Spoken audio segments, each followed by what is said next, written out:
Hello, and welcome to the Logistics Management Podcast Series. My name's Jeff Berman. I'm Group News Editor for Logistics Management Magazine and the Peerless Media Supply Chain Group. Today, it's a real pleasure to welcome Michael Farlekas to our podcast. Michael serves as President and CEO of E2open. Michael joined E2open in 2015 as CEO.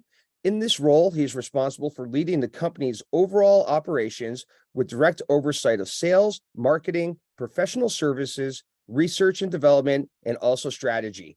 Michael brings to E2open more than 20 years of sales, marketing, and leadership experience in supply chain management and enterprise software. Prior to joining E2open, he was the VP and General Manager at RoadNet Technologies, which is now Omnitrax, a leading provider of last-mile routing and mobility solutions for Fortune 50 clients. He also spent 11 years at Red Prairie, which is now JDA Software, and roles that included Senior Vice President and General Manager of the Industrial Business Unit, as well as VP Industrial Sales. He's also held senior leadership positions at GATX Terminal Corp., now Kinder Morgan, which is an operator of petroleum and chemical distribution terminals worldwide, and CSX Transportation, a Class 1 rail transportation provider offering comprehensive supply chain services. Michael has an MBA with a concentration in international business from Jacksonville University and a Bachelor of Science degree in mechanical engineering from Fairleigh Dickinson University in New Jersey. Michael, thanks for joining us today. Oh, thanks a lot, Jeff. That's like a walk down memory lane. That's quite an introduction you gave me. It reminded me of all those experiences. So there you go. No, very well balanced and a very cool looking background, to say the least. So, Michael, we to make the most of our time, just if you could give me quickly just the elevator pitch of E2open for those that are listening that may not be familiar with you guys, just in terms of a quick overview, basic services, basic verticals you serve, things like that. Yeah, thanks. Well, thank your audience for attending and paying and listening today. Yeah, E2open is a cloud-based supply chain software platform. We focus on really large scale clients across all sectors of retail manufacturing, and we focus on large global companies at scale. Our platform is built upon a network, and that's really important in how goods are made and sold and brought to market today. Is most of that activity is outsourced to third parties, contract manufacturers, suppliers, transportation providers, 3PLs, 4PLs, and even it'd be interesting to think about this, that companies don't really sell products themselves anymore. They either sell them through the channel or they sell them through retailers. So our platform is built upon a network of 420,000 connected parties across all those activities. And we are a live platform, meaning we connect all of these companies together in an ecosystem for the brand owner or shipper to allow them to run their supply chains more effectively with less inventory, less people, and less expedites. And we do that from an end-to-end perspective. So you think about a large-scale manufacturer, we help them, collect, connect, and collaborate on the supply side and manufacturing across all their insourced and outsourced manufacturing.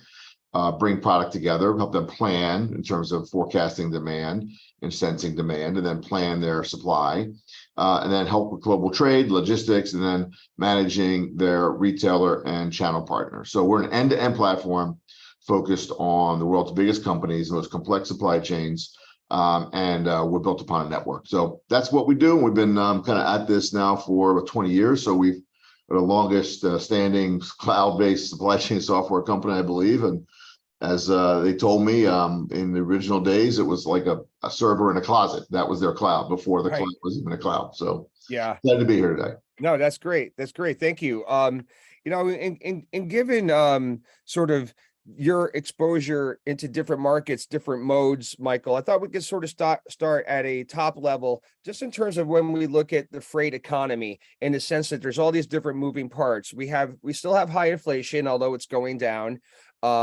Imports into the U.S. are lower, double-digit decreases year on year, but I guess the gaps are getting less worse as we work our way through 2023. And there's still the inventory overhang. Those are just a few things at top of mind when I think of the freight economy. And of course, also the talk of, are we not in a freight recession? there's a lot there to unfold, if you Yeah. will. But why don't we sort of start with that, and then we can jump around from there. Yeah, listen, this is all reverberations of the experience, unfortunate experience we all had with COVID, where consumer behavior changed dramatically. In the beginning and through the middle of COVID, and then now it changed dramatically back to something that looks like a more normal situation. And as the economy spooled up to address people's changing of behavior, by that I mean a lot less spend on discretionary spend on activities and services. Obviously, you couldn't travel, couldn't go to ball games, couldn't spend time with your family. So people spent a lot of time thinking about how they wanted to buy hard goods and things to make their homes better. And that kind of ended in dramatic fashion last April. And we saw that in our transportation numbers. We do a fair amount of bookings of ocean freight, and we saw that drop precipitously. And the economy just went the other way, which is spending a lot less money on people spending a lot less money on buying hard goods, and then also spending more time with their families, et cetera. So this is all just kind of a normalization of a dramatic change to our economy. And that shows up in container freights coming to the U.S. because it's mostly hard goods oriented, durable goods. You see that in transportation and sort of spot markets versus contracted rates, as you had a lot of entrants into the trucking business when demand got very high. And this will all work itself out and normalize. I think over the next, about 2 quarters ago, I was talking about 9 to 12 months. I think now we're probably 6 to 9 months away from everything kind of getting normalized. All right, great. And then to jump back to the imports for a second, we've been seeing how those imports have been on the decline. Coming into the U.S., especially on the West Coast. That's obviously led to sort of this shift to East and Gulf Coast ports, whose numbers have seen some gains. How do you sort of view all that? Do you view that as more of a temporary thing, given the sort of the labor unrest that's still happening between the maritime terminals and the union, the dock workers, the PMA and ILWU, that is? Yeah. Is there something else at play here? I don't think so. I mean, companies will evaluate how they bring products into our country. There's only a fixed number of ports that you can bring product through, especially on the container side.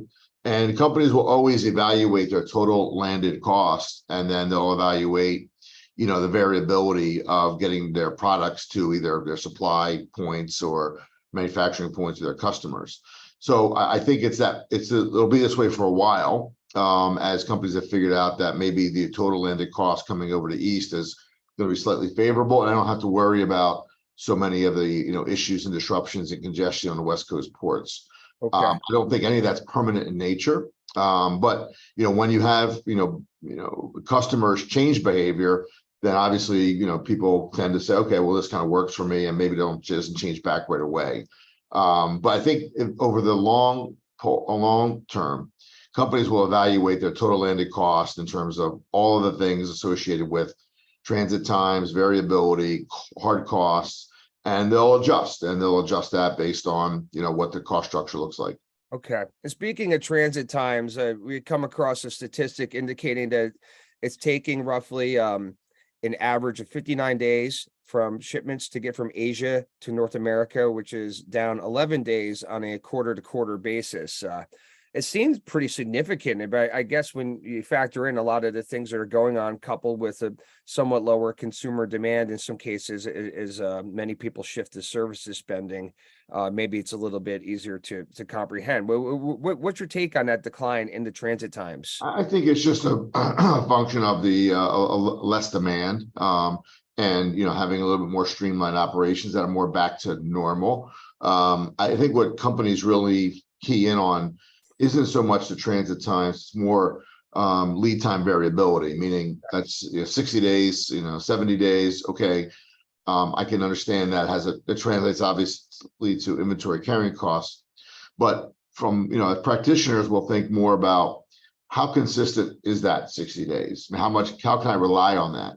Is that going to be 60 days and then jump up for one shipment that's going to be, an anomaly. So I think companies are, I think that's also settling out, by the way, in terms of lead time variability, being more consistent and less disruptions.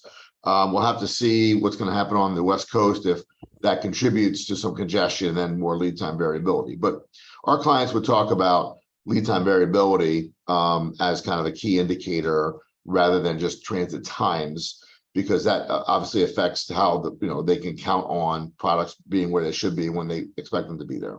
Okay. All right. Great.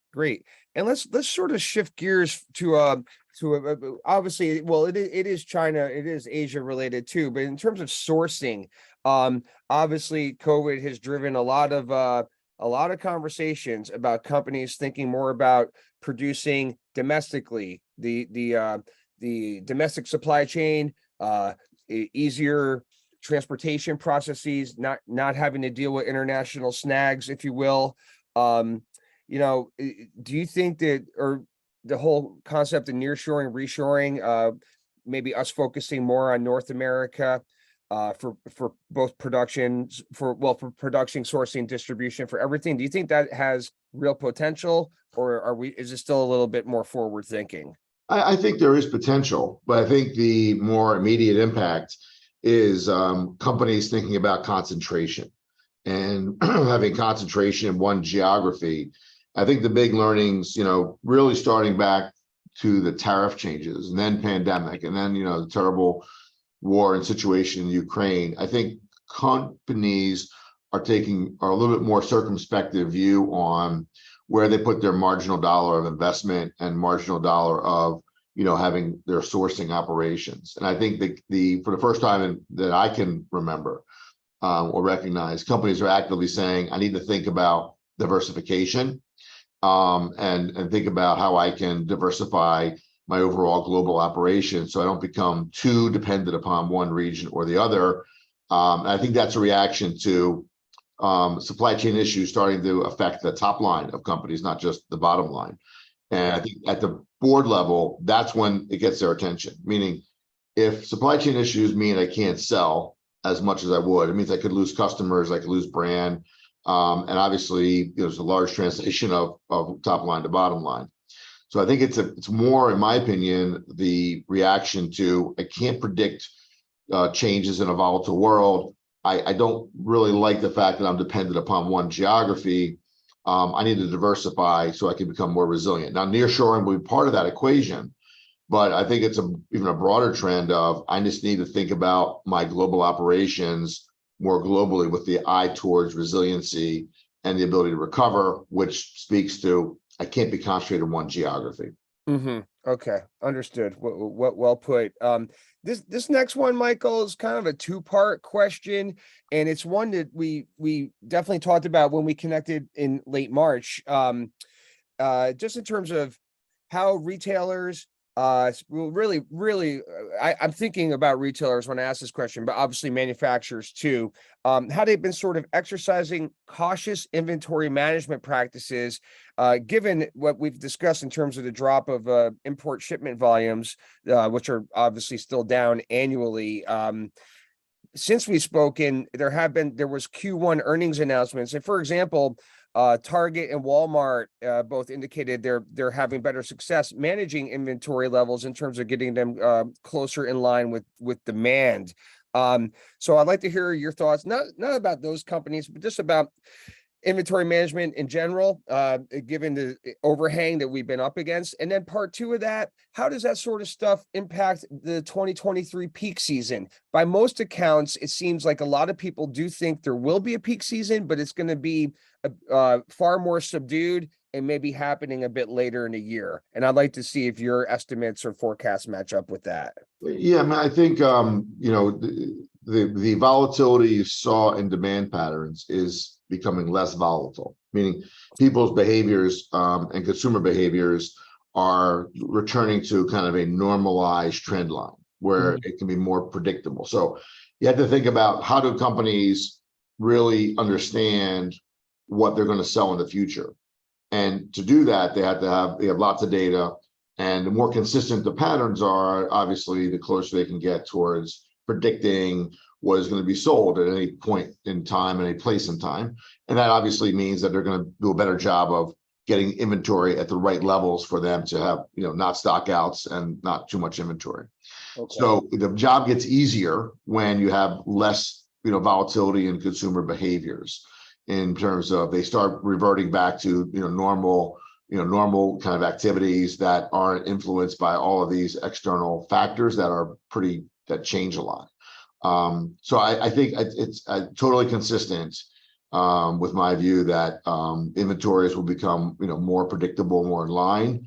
And I also think that companies have been spending a lot of time and money trying to use data in more effective ways and better algorithms to be more predictable. So I think it's a combination of consumers becoming more behavior driven, that's trendable, as well as better data and better tools to help them predict, that. So it can get easier on both accounts. So that's totally consistent, with what we're seeing as well. Okay. All right. Great. And I know we talked about the pandemic at the outset of our conversation. In terms of, I hate to always harp on the pandemic. It's been front and center for so long, but does it really did it help to really highlight, in your opinion, sort of the need for a resilient supply chain network? I mean, not only the pandemic that relates to, but also trade tension or trade wars, whatever you want to call it, as well as the supply chain, supply and demand imbalances. It's sort of all that trio in itself sort of screams for the need of resilient supply chain networks. Are you seeing shippers kind of get more focused on that approach, or is it? Yeah, it's a number one thing. And, one-time items can be dealt with as one-time items. And I think at the boardroom level, there's a recognition that in our geopolitical world, the one-time items aren't really one time anymore. Meaning these changes can come from multiple areas that may be unrelated, but they are happening on a more consistent basis. So I can't, if I'm in a boardroom, I can't predict, what the next big thing is going to be, but I'm probably convinced that there will be some next big thing. So, you have to, think about and prepare for, the 10 things that could happen, but then be ready to adjust to the 11th or 12th thing. And the only way to do that is to have better infrastructure, more real-time data, more connected supply chain, so I can adjust from time to time based on what I'm seeing happening. So if I have a concentration of all of my supply and manufacturing in one region, and one of the things that I want to protect against is being stuck if there's a problem with that region, then obviously the answer is make things and source things in other regions. That takes time to set up. And I think big brand owners are really thinking about how do I set that up ahead of time, spread the work out, and then more importantly, be able to sense and adjust on a real-time basis so that I don't get hung up and stuck in one area or the other. And that investment is happening. It's going to continue to happen. And I think that'll make for better overall resiliency in supply chains overall. And I also think that the enormous economies and savings that are enabled when you have better data and better algorithms will continue to allow companies to have a more diversified supply chain, diversified infrastructure without driving up costs. So I that's the promise I see, is better technology means that I can be more diversified without having to increase my cost structure, because you have a constant downward pressure in terms of having less inventory, less expedites, and less people doing lower valued activities and more people doing higher valued activities, which then obviously reverts back into more savings down the road. So I'm actually encouraged. It's been a really volatile and troublesome 3 or 4 years, but humans have always found a way to make good things out of bad things. And that's my opinion here, is that at the end of the day, the supply chains will be more resilient and more cost effective overall, because we went through all this really disruptive time in the past 3 or 4 years. Okay. Yeah, no, great points. And just one more before we wrap up here, Michael, and it's just kind of and you just presented it very well, given everything that we've been through in the last 3+ years here. Looking ahead, say if we were to speak a year from now, or next June, between now and then, what would you say are the kind of the biggest issues or topics with a supply chain focus? What are the three things, if you will, that people are going to be paying the closest attention to? I guess when it regards of terms of the economic health, obviously we'll be in an election cycle. What are some of the things that you think will jump out from a supply chain perspective? I think what'll jump out is the need for better, and by better I mean more complete, more accurate, and more timely data. Because the potential of artificial intelligence and machine learning is dramatically large, but all of those capabilities and all the learnings about how to apply more technology is dependent upon data. And I think that will be kind of what we see as kind of the next thing, which is, if I have great AI, it's awesome, but I need really great data. So if I have timely, complete, and accurate data, I can make the best decisions about the future to avoid problems in the first place. I think that's really where our most advanced customers and clients are thinking about, like, how do I get ahead of the curve by avoiding problems in the first place? And some of our clients, the ones that do that best are you can see them because they have the most product when nobody else has it. Yeah, no, those are great points. And listen, Michael, this brings us to the end of our allotted time for today's podcast. So on behalf of Logistics Management Magazine and the Peerless Media Supply Chain Group, I'd like to offer up a big thank you for spending some time with us today. Of course, and thank you for the opportunity to talk to your audience. I really appreciate it, and I hope everybody has a safe and happy summer. Yeah, great. Thanks. And the same to you. And for those of you in the audience, if you'd like to keep up with what's happening with E2open, please go ahead and give them a follow on Twitter, simply at E2open. And also, please go ahead and give us a follow if you're not already. That is at Logistics MGMT. And if you're not subscribing to our podcast, please just go ahead wherever you get your podcast and look for Supply Chain 24/7, and it should pop right up. And please go ahead and add us to your podcast list. So thanks everybody. Have a great day, and we'll catch up with you next time.